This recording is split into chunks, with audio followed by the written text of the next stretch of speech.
Ted Kaczynski. The name became synonymous with terror. He was the Unabomber, a shadowy figure who mailed and planted deadly bombs. For nearly 2 decades he waged a war against modern society.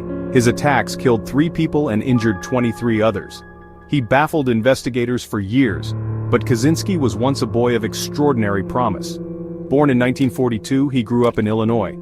His intellect was apparent from a very young age.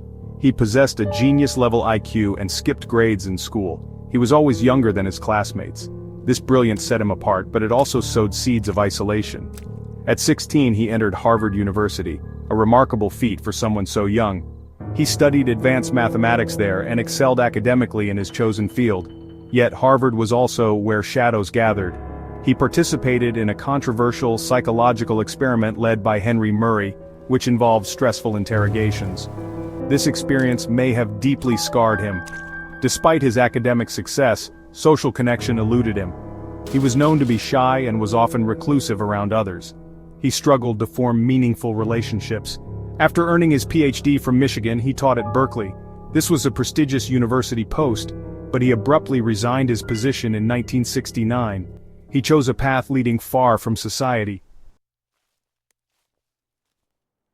Kaczynski sought refuge from the world he despised. He moved to a remote patch of land near Lincoln, Montana. There, he built a small, crude cabin himself. He lived without electricity or running water, aiming for complete self-sufficiency. He wanted to escape industrial technological society. His break from the modern world was complete. In the solitude of the Montana wilderness, his anger festered. His anti-technology views hardened into a dangerous ideology. He saw technology as a destructive force, believing it enslaved humanity and destroyed the natural world. His small cabin became his hermitage and also his bomb factory. He was preparing his violent response to society. His campaign of terror began in 1978. The first bomb targeted Northwestern University. His targets were symbolic of his hatred: universities, airlines, computer stores, places representing technology and progress.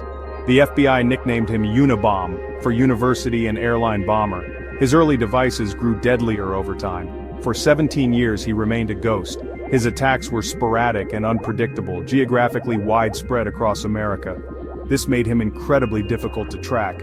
He left very few forensic clues behind. The FBI dedicated enormous resources to the manhunt. It was one of their longest and costliest investigations.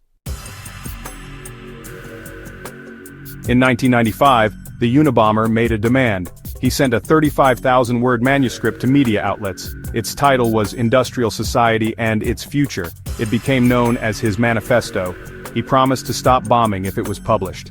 The document was an attack against technology, outlining his philosophy of societal collapse. It was his twisted justification for murder.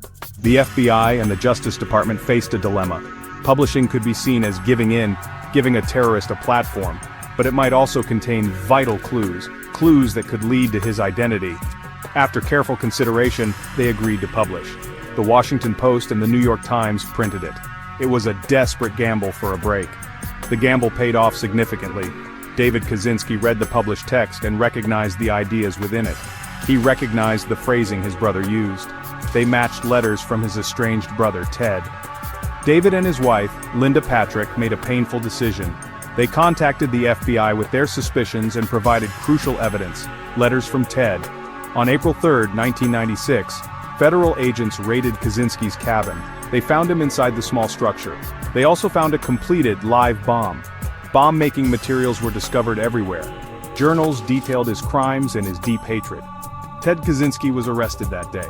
He pleaded guilty to avoid the death penalty and received life in prison. Was he a madman or a warped genius?